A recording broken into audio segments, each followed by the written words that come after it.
Hi all. ఇప్పుడే ఆహాలో రీసెంట్గా స్ట్రీమ్కి వచ్చిన తిమ్మరాజుపల్లి టీవీ అనే మూవీ చూసా.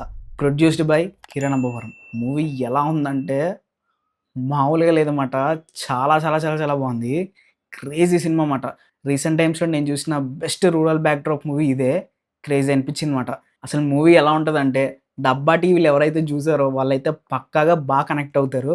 ఎస్పెషల్లీ 90s కిడ్స్ అండ్ మన పేరెంట్స్ జనరేషన్ ఉంటారు కదా! వాళ్ళైతే చెప్పక్కర్లేదు. ఎందుకంటే వాళ్ళు ఈ సిట్యుయేషన్స్ అన్నీ ఎక్స్‌పీరియన్స్ చేసి, చూసి వచ్చినారు కాబట్టి వాళ్ళైతే ఇంకా బాగా కనెక్ట్ అవుతారనమాట. ఈ మూవీలో స్టోరీ గానీ, ఎమోషన్ గానీ, టెన్షన్ గానీ అన్నీ కూడా చాలా బాగా వర్కౌట్ అయ్యాయి. ఒక టీవీ చుట్టూ ఇంత బాగా స్టోరీ రాయొచ్చని నేనైతే అసలు అనుకోలేదు. అండ్ యాక్టర్స్ అందరూ కూడా యాక్టింగ్ కాదు జీవించేసారన్నమాట. అంత బాగా చేశారు. రాజప్ప అండ్ సత్తి క్యారెక్టర్ అయితే నెక్స్ట్ లెవెల్ అనమాట. వీళ్ళిద్దరు నాకు ఫేవరెట్ అనమాట మూవీలో.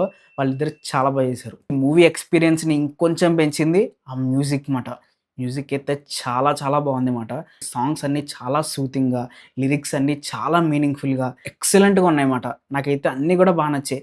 మూవీలో ఎక్కడ కూడా బాలేదు అని పేరు పెట్టడానికి ఏం లేదు మాట. అన్నీ కూడా చాలా పర్ఫెక్ట్‌గా వర్కౌట్ అయ్యాయి.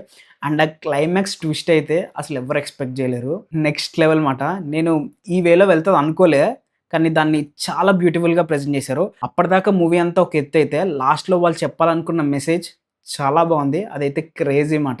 ఇంకిలా చెప్పుకుంటూ పోతే మూవీ గురించి చాలానే మాట్లాడుకోవచ్చు. కానీ ఆ ఎక్స్‌పీరియన్స్ మీరు కూడా చెందాలంటే ఖచ్చితంగా మూవీ చూడాలి. మూవీ అయితే మస్ట్ వాచ్ మాట. ఫ్యామిలీతో సహా కూర్చొని అందరూ వాచ్ చేయొచ్చు. మనకెలాంటి బ్యాడ్ లాంగ్వేజ్ కానీ, న్యూడిటీ గానీ ఇలాంటివైతే ఏం లేవు. చాలా క్లీన్ అండ్ రా ఎమోషన్స్‌తో ఉంటది. మంచి నాస్టాల్జిక్ ఫీల్ కూడా ఇస్తదన్నమాట.